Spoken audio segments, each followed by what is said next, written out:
I bought a manor to find peace toxic family, forged papers, and a calm revenge they never saw coming. My mother had a talent for making me disappear every Christmas, without ever needing to say it out loud. I'm Nora Ellison. I'm 34 years old.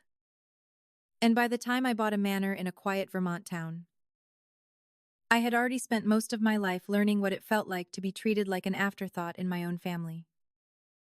Every December 25th used to feel the same. A missing seat at the table. A gift bought in a hurry. If there was one at all. A polite excuse about how everyone thought I was busy. Sleeping. Working. Or somehow unavailable for my own family. And last Christmas, I finally stopped pretending it was accidental.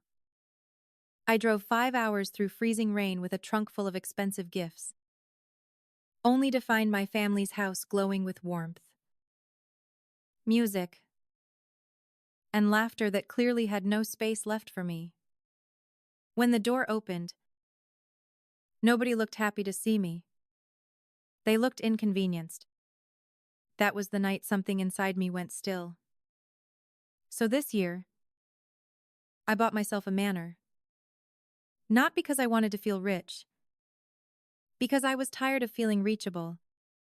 Old stone walls, iron gates. Enough land to make the world feel far away. And for the first time in my life, silence that felt like safety instead of punishment. That house was called Blackthorn Manor, and I bought it through a trust structure strong enough to keep careless liars out. Most people would have seen complicated paperwork. I saw armor. The original story centers on Nora buying Blackthorn Manor through a trust after years of being neglected every Christmas. By December, I had changed everything. New number. Lockdown accounts. Private mailing address. No digital breadcrumbs. At work in Boston, I kept my life boring on purpose. Show up. Do the job. Go home. Build a future nobody in that family could touch. 3 days before Christmas, I drove up to Vermont with groceries, books, candles, and enough good wine to celebrate a holiday that belonged entirely to me. And that first night, sitting by the library fire, I laughed out loud at one ridiculous truth. I felt safe. That feeling was so unfamiliar, it almost embarrassed me. Which, of course, meant peace had about 10 minutes before my family tried to ruin it. Because while I was building a life they had never earned the right to enter, my mother had apparently been busy telling people I was unstable, withdrawn, secretive, difficult. That was always her real talent. Never tell the truth. Just tell the story first. Then on December 23rd, I heard engines coming up the drive. Not one car. 2 dark SUVs. And a locksmith van. That part really impressed me. They did not come with apologies.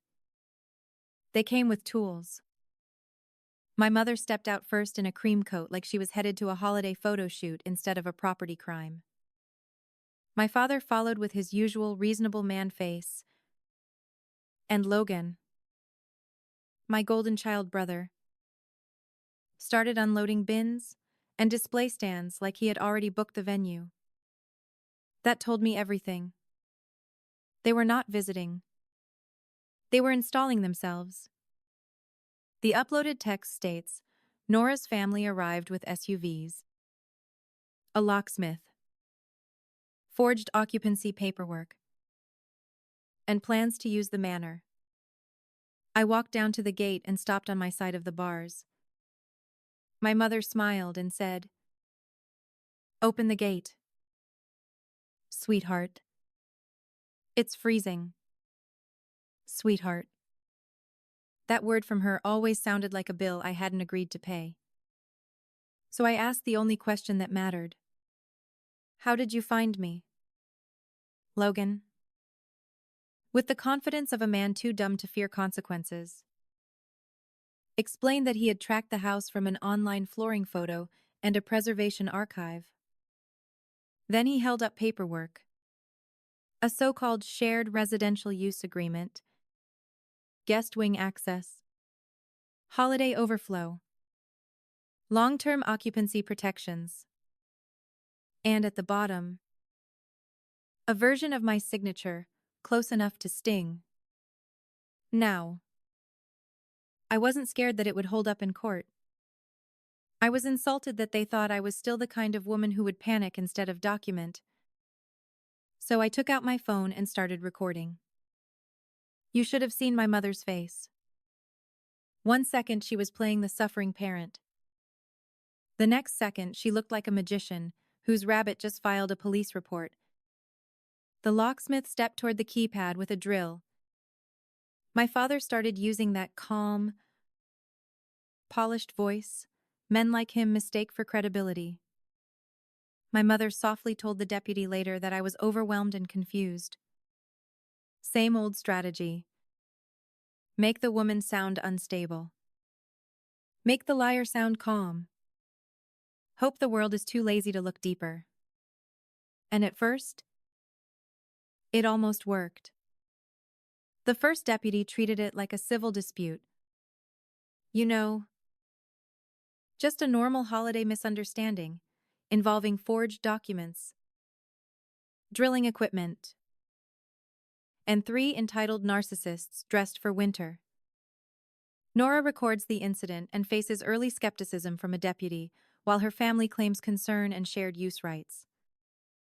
But here's the thing. I wasn't alone. I wasn't unprepared. And I wasn't begging to be believed anymore. I called my attorney, Elena Vargas. She got title records in front of that deputy so fast, I'm pretty sure my family felt the temperature drop in real time. Once he saw the trust structure and realized their paperwork made no legal sense, the mood changed. Slowly. Beautifully. Like ice cracking under bad weight. Then Elena said the most elegant sentence of the entire holiday season. Concern does not arrive with a drill. I nearly framed it. The deputy told them to leave. They did. But not quietly. And because people like Logan never stop at one terrible idea when 3 terrible ideas are still available, he blinded the key cameras on the way out and tried tampering with utility account information using my personal details. That was when I stopped thinking like a hurt daughter and started thinking like an investigator with excellent taste in wine. I froze my credit. Filed reports. Saved screenshots. Documented everything. Archived my mother's Facebook performance where she painted herself as the worried parent of an isolated Asio. Unstable daughter. The old me would have defended myself. The new me built folders.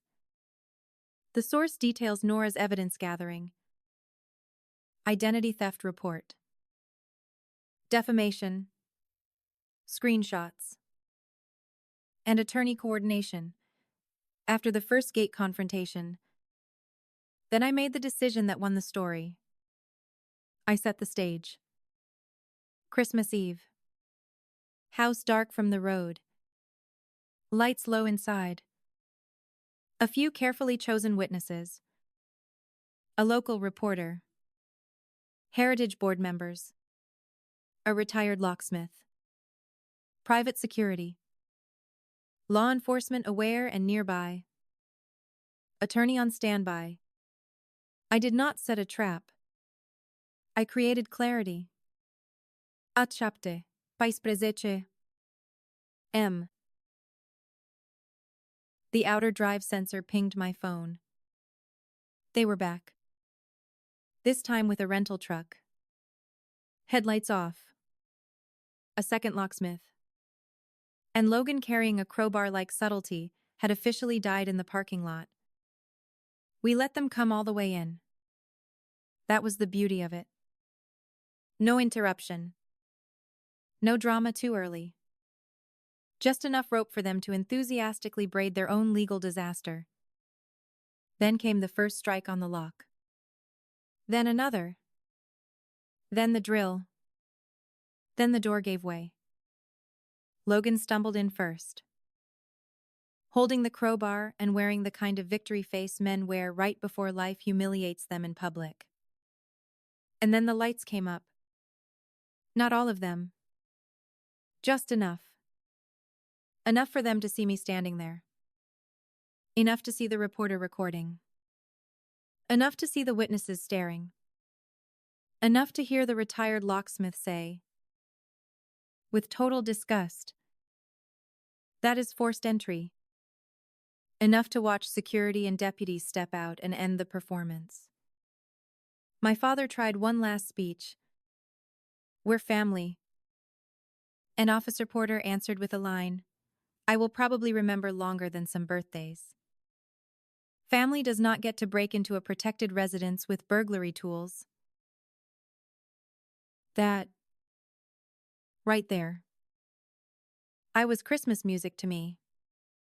On Christmas Eve, Nora's family returns with a truck, crowbar, forged authority, and tools.